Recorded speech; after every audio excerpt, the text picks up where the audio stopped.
తెలంగాణలో ఇటీవల పుష్ప 2 సినిమా సృష్టించిన వివాదం అంతా ఇంతా కాదు. ఈ సినిమా బెనిఫిట్ షో సందర్భంగా హైదరాబాద్ సంధ్య థియేటర్లో తొక్కిసలాట జరిగింది.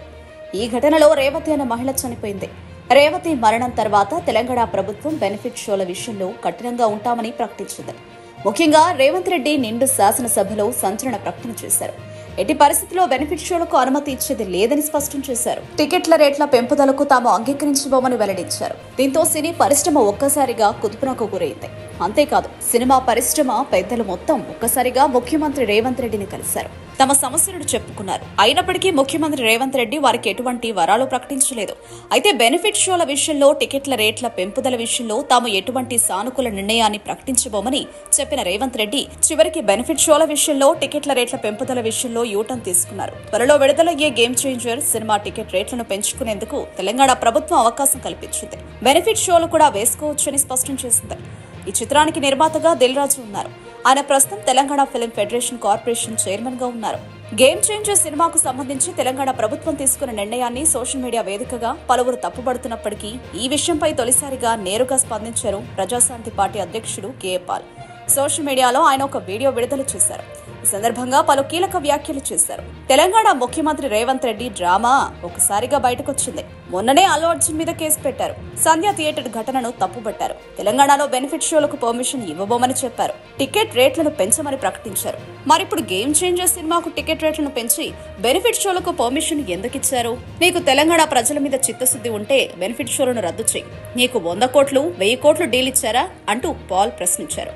అయితే గేమ్ చేంజర్ సినిమాకు టికెట్ రేట్లను పెంచడం, బెనిఫిట్ షోల నిర్వహణకు అనుమతి ఇవ్వడం విమర్శలకు దారితీస్తోంది. పుష్ప సినిమా విషయంలో కఠినంగా వ్యవహరించిన ప్రభుత్వం గేమ్ చేంజర్ విషయంలో ఉదారంగా ఉండడాన్ని సినీ ప్రేమికులు తప్పుపడుతున్నారు. నిండు శాసనసభలో ముఖ్యమంత్రి ఆ విధంగా ప్రకటించారు. కానీ ఇప్పుడేమో ఆయన యూటర్న్ తీసుకున్నారు. తను మాట్లాడిన మాటలపై ఆయనే కట్టుబడకుండా ఉన్నారు.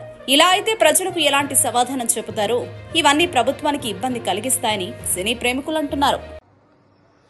తెలంగాణ హై డ్రామా ముఖ్యమంత్రి రేవంత్ రెడ్డి డ్రామా మరొకసారి బయటకు వచ్చింది. మొన్నే కదా అల్లు అర్జున్ సంధ్యా థియేటర్ దగ్గర రేవతి చనిపోవడం చాలా దుర్ఘటన, ఆయనే మర్డర్ చేయించాడని అలాంటి కేసులు ఒక హోమ్ మినిస్టర్గా ముఖ్యమంత్రిగా పెట్టించి ఫోన్ కాల్లు చేయించి ఆయనే అరెస్ట్ చేయించాడని మనం న్యూస్ లో చూసాం. రాత్రంతా జైల్లో ఉంచాడు అని. మరి వెంటనే ఏమన్నాడు? ఒక ప్రాణం విలువెంత? అబ్బా తమ్ముడు, మరి నువ్వే కదా అన్నావు మేము బెనిఫిట్ షోలకు పర్మిషన్ ఇవ్వం, టికెట్ల రేట్లు పెంచమన్నావు. మరి ఇప్పుడు చిరంజీవి కొడుకు ఏదో సినిమా వచ్చిందట కదా, గేమ్ చేంజ్ ఏదో, మరి దానికి నువ్వు టికెట్ల రేట్లు ఎలా పెంచావు?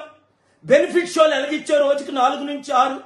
నీకు తెలంగాణ ప్రజల వైపు చిత్తశుద్ధి ఉంటే రాత్రి 3-4 గంటలకి షోలు పెట్టుకోమని పర్మిషన్లు ఇచ్చేవే, దమ్ముంటే క్యాన్సిల్ చేయి. ఏ నీకు 100 కోట్లు 1000 కోట్లు డీల్ ఇచ్చారా? ఇప్పుడు ప్రజలు, తెలంగాణ ప్రజలు నీకు కనిపించట్లేదా? దిల్ రాజు అనే పేరు ఆయన నాకు తెలీదు.